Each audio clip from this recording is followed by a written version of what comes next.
Social justice warriors take on the cult. I'm Brian Lilly with the Rebel.media. A venerable rock band was subject to a shakedown by the social justice warrior types this past weekend.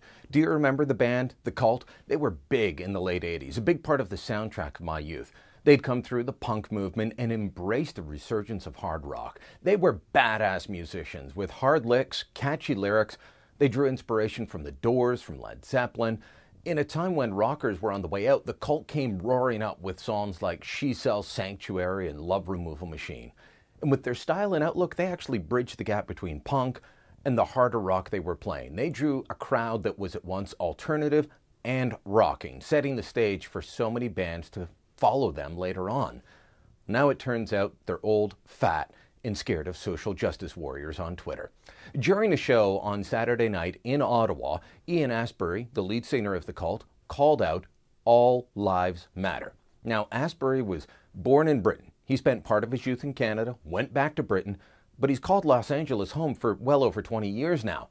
Astbury's been living with the racial tensions in the United States and the news coverage that goes with it for decades. In saying all lives matter, just days after the terror attack in Dallas that killed 5 police officers, wounded many more, Astbury was saying that he was with the police officers, but also that he was with Alton Sterling, a black man shot and killed by police in Louisiana last week, and Philando Castile, a black man shot 4 times by police in Minnesota. But to the social justice warriors on Twitter, that was too much. To them, you can't say all lives matter. You can only say Black Lives Matter. After Astbury said the words and the crowd cheered, the social justice warriors that weren't even at the concert sprung to action.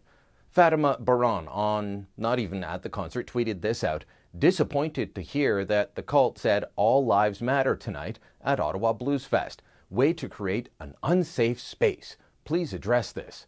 Then this. Ugh, no. She was responding to a tweet from a musician, This Is November, who wrote, "My friend told me a Blues Fest crowd just cheered at All Lives Matter from some band." So there's a Meanwhile in Canada update for you. And Celeste Alcina tweeted this out. "White privilege means chanting All Lives Matter at a music festival and not apologizing. Shame on you, at official cult at Ottawa Blues Fest." The cult, they were being called racist for saying All Lives Matter and denounced by activists that weren't even at the show, that appear to spend all their time on Twitter and worrying about microaggressions. No one I know, white, black, or otherwise, supports police brutality or the unwarranted killing of innocent people. The initial reports on the deaths of Alton Sterling and Philando Castile appear to be that, but we need to wait for details. We need to know.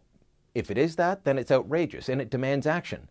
But we also know there were problems with the claims of police brutality in previous cases championed by Black Lives Matters, such as Michael Brown and Ferguson.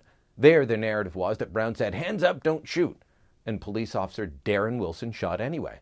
Neither the grand jury nor the Obama administration's Justice Department investigation could find any evidence that this is how things went down. Instead, black eyewitnesses were more likely to back up Officer Wilson's version of events.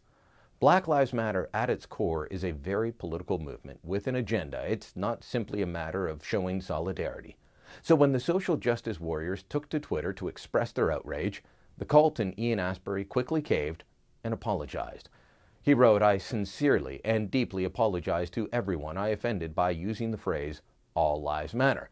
He then included a bunch of Twitter handles before finishing with, "I fully support Black Lives Matter and wanted to show my solidarity. So disheartened to know that I've offended people of color.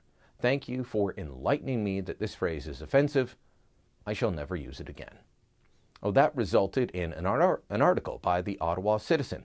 It was written by the same journalist that had given the band's set a glowing review without mentioning the controversy around the phrase or other political statements that Astbury made, such as railing against dumbasses with guns. But the apology wasn't enough. Neither was the article.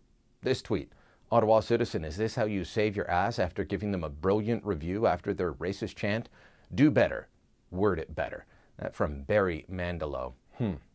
Look, here's the reality. We have to stop giving in to these fake controversies created on Twitter by people that have nothing better to do than complain, to add an ism to their complaint and try and get people that have done nothing wrong to apologize, to eat crow, to backtrack.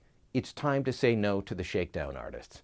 I think Black Lives Matter, but I also think white lives matter, Asian lives matter, Hispanic lives matter, and yes, even police lives matter.